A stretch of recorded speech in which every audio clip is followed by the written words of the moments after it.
जब एक सिद्ध महात्मा ने बताया कौन सी संतान युवा अवस्था में ही माता पिता से पहले काल के गाल में समा जाती है और कौन सी संतान दुख देती है।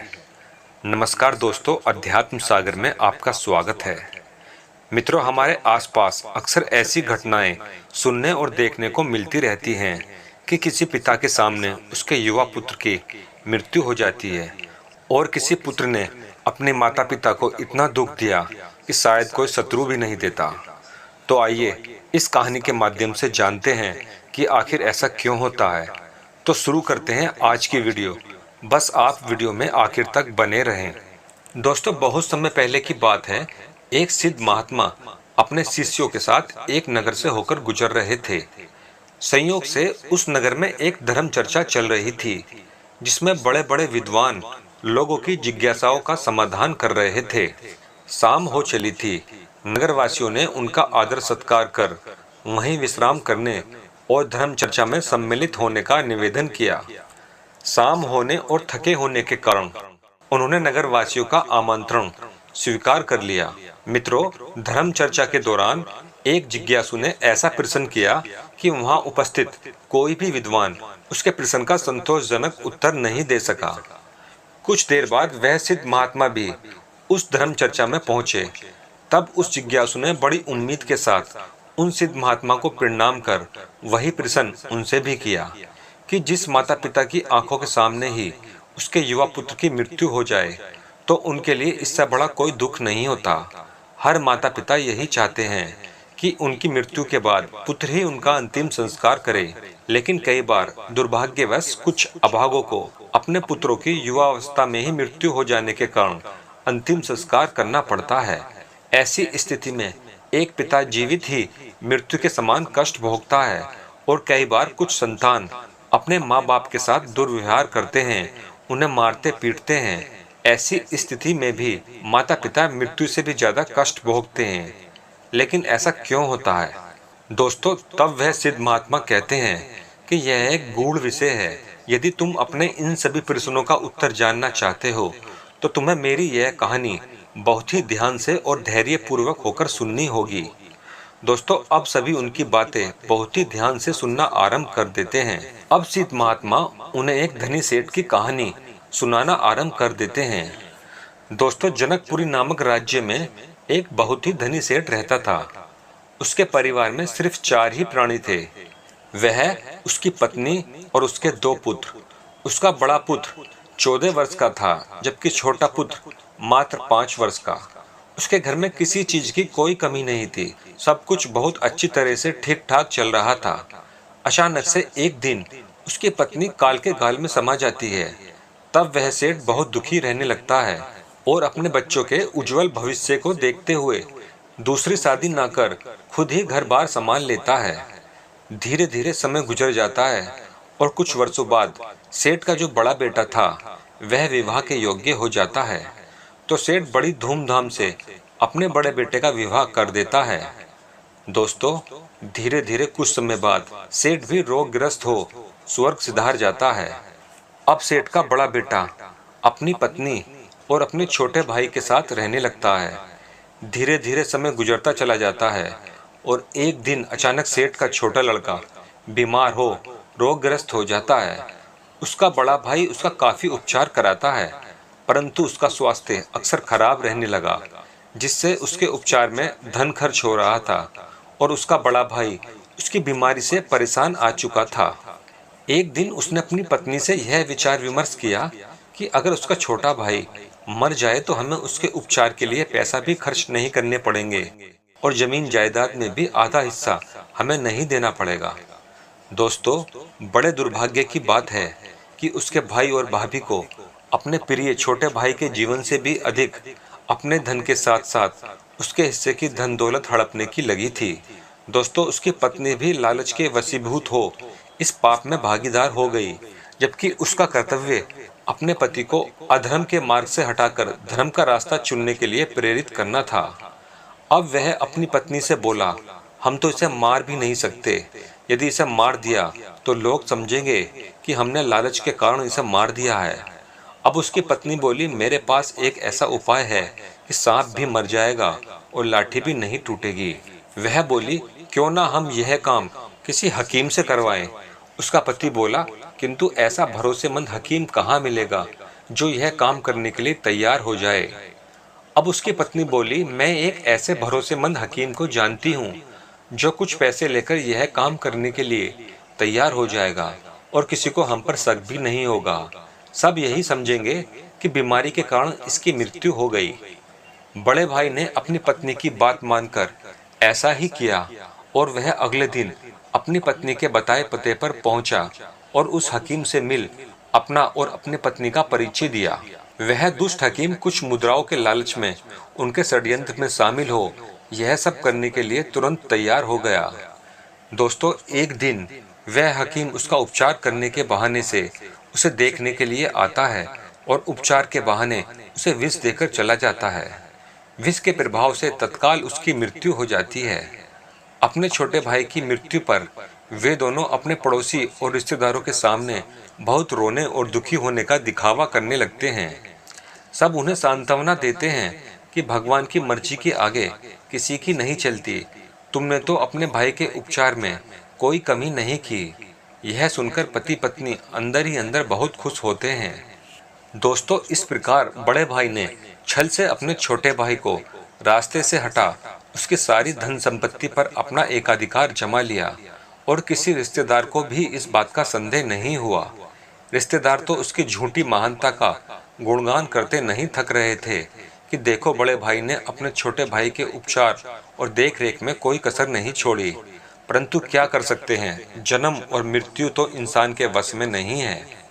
दुनिया वाले तो असली सच्चाई से अनभिज्ञ थे। अब बड़ा भाई पूरे विधि विधान से उसका अंतिम संस्कार भी कर देता है। अब सेठ का बड़ा बेटा और उसकी पत्नी बहुत सुखपूर्वक जीवन व्यतीत कर रहे थे। किसी चीज की कोई कमी नहीं थी सिवाय एक संतान के। धीरे धीरे समय गुजरता चला गया और एक दिन भगवान ने उनकी खुशियों में चार चांद लगा दिए। सेठ के बड़े लड़के की पत्नी को संतान की प्राप्ति हुई और वह भी पुत्र। उन दोनों पति पत्नी की खुशी का ठिकाना नहीं रहा। बड़ी धूमधाम से उस लड़के का जन्मदिन उत्सव की तरह मनाया गया। पूरे नगर में मिठाइयाँ बांटी जाती हैं और बड़े ही लाड़ प्यार से अपने पुत्र का पालन पोषण करने में लग जाते हैं। दोस्तों, धीरे धीरे समय गुजरता चला जाता है और पता ही नहीं चलता अब वह लड़का एक सुंदर नवयुवक हो जाता है। दोस्तों, कहते हैं ना कि सुख का समय कब निकल जाता है पता ही नहीं चलता, जबकि दुख के समय का एक एक क्षण वर्षों जैसा लगता है। अब उन्होंने अपने पुत्र का एक सुंदर सी कन्या के साथ बड़ी धूमधाम से विवाह कर दिया और बेटे की शादी में दिल खोलकर खूब धन खर्च किया। आसपास के सभी लोग उन्हें दुनिया का सबसे भाग्यशाली व्यक्ति मानते थे। शादी हुए 6 माह गुजर गए थे। सब कुछ ठीक ठाक चल रहा था कि एक दिन वह नवयुवक लड़का अचानक से बहुत अधिक बीमार हो जाता है। उसके माँ बाप ने उसके उपचार के लिए बहुत बड़े बड़े वैद्य, हकीम और चिकित्सकों को बुलाया और उसका उपचार कराने लगे। जिसने जितना पैसा मांगा उसको मुंह मांगा पैसा दिया गया ताकि किसी तरीके से लड़का ठीक हो जाए। अपने लड़के के उपचार में उन्होंने अपनी आधी से अधिक संपत्ति भी बेच डाली कि लड़का बीमारी से सही हो जाए, परंतु उसकी स्थिति दिन प्रतिदिन बिगड़ती चली गई। लड़का बीमारी के कारण मरने की कगार पर पहुंच गया। शरीर इतना कमजोर हो गया था कि मात्र हड्डियों का ढांचा शेष रह गया था। एक दिन उसके माता पिता अपने पुत्र की दयनीय हालत देखकर हताश, निराश और दुखी हो कुछ पड़ोसियों और रिश्तेदारों से कह रहे थे कि यह क्या हुआ, हमारे सिर्फ एक ही पुत्र है, भगवान ने मुझे किस बात की सजा दी है। दोस्तों, उसी समय वह लड़का अपने पिता से बोला कि भैया, अब मेरा हिसाब किताब बराबर हो गया है, बस अब कफन और लकड़ी का हिसाब बाकी है, उसकी तैयारी कर लो। यह सुन करके उसके पिता ने सोचा कि लगता है बीमारी के कारण लड़के का दिमाग चल गया है। देखो, मैं इसका पिता हूँ और यह मुझे भैया कहकर बोल रहा है। तब वह लड़का कहता है, नहीं भैया, आप मेरे पिता इस जन्म में हैं, मैं पिछले जन्म में आपका भाई था। यह सुनकर पड़ोसी और सभी रिश्तेदार चौंक जाते हैं। वह कहता है, भैया याद कीजिए, मैं तुम्हारा छोटा भाई हूँ। जिस धन संपत्ति के लिए आपने मुझे विष देकर मरवाया था, अब वह धन मेरे उपचार में लग चुका है। आपके ऊपर मेरा जो ऋण था वह मैं धीरे धीरे अपने उपचार में लगवा चुका हूँ। दोस्तों, यह सुनते ही उसका पिता एकदम से फूट फूट कर रोने लगता है और पश्चाताप करने लगता है कि मैंने यह क्या किया, जो किया वह मेरे आगे आ गया।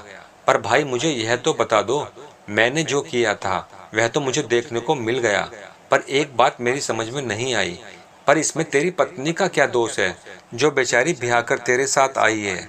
यह तो निर्दोष है, अब इसको जिंदा जलाया जाएगा। दोस्तों, उस समय सती प्रथा चलती थी, जिसमें पति के मरने के बाद पत्नी को पति की चिता पर जिंदा जलाया जाता था। तब वह लड़का कहने लगा कि भाई, आप मेरी बात ध्यान से सुनो, सभी बैठे हुए रिश्तेदार और तुम सब भी मेरी बात ध्यान से सुनो। तुमने जिस हकीम को मेरे उपचार के लिए बुलाया था, उस हकीम को तुमने कुछ धन का लालच दिया था और उसने मुझे विष दे दिया था। जो दुष्ट पैसों के लोभवश अकारण ही किसी को मारता है, उसको भी उसका फल अवश्य ही भोगना पड़ता है।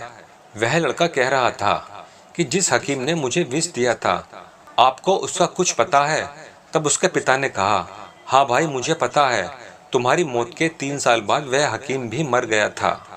अब लड़के ने कहा कि भैया, वही हकीम इस जन्म में आपके घर में मेरी पत्नी के रूप में आया है और मेरे मरने पर अब इसे भी जिंदा जलाया जाएगा।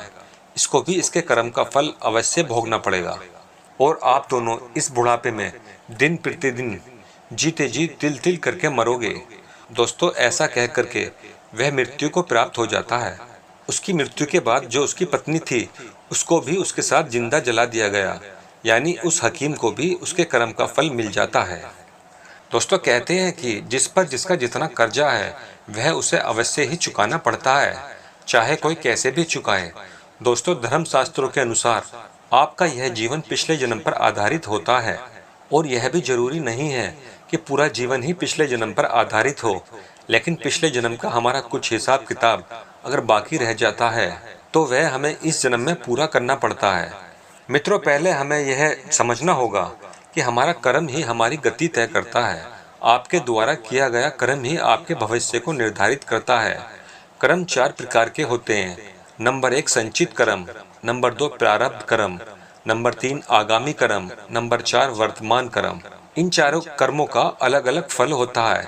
इनमें से जो संचित कर्म होते हैं वह हमारे अगले जन्म में हमारे साथ रहते हैं और उन्हीं कर्मों का फल हमें कभी कभी दुख और सुख के रूप में भोगना पड़ता है।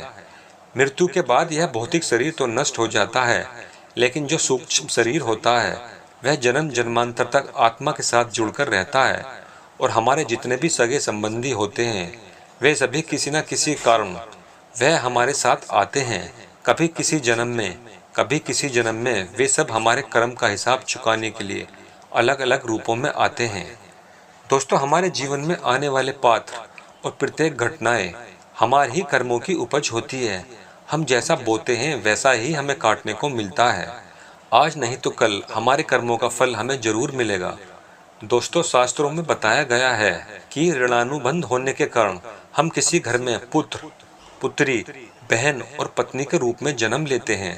प्रचलित मान्यताओं के अनुसार यदि आपने अपने पूर्व जन्म में किसी को किसी भी प्रकार का दुख पहुंचाया है और वह व्यक्ति आपसे किसी भी तरह का बदला लेना चाहता है, लेकिन वह किसी कारणवश बदला नहीं ले पाया क्योंकि वह कमजोर था और वह इसी तरह तड़प कर मर जाता है, तो निश्चित मानिए वह व्यक्ति इस जन्म में आपका पुत्र, पुत्री अथवा पत्नी बनकर लौटेगा और फिर वह अपना बदला पूरा जरूर करेगा और आपको अपनी ही संतान की मृत्यु देखनी पड़ेगी। जरा सोचिए, अगर किसी के सामने उसके पुत्र की मृत्यु हो जाए तो उस पिता को कितना भयंकर दुख होता है। इसका मतलब यह होता है कि यदि आपका पुत्र आपको मृत्यु तुल्य कष्ट दे रहा है तो समझ लेना कि आपने भी पिछले जन्म में उसे मृत्यु तुल्य कष्ट दिया होगा। ऐसी संतान आपके जीवन को हर तरह से कष्टों से भर देती है, आपका जीवन नर्क बना देती है।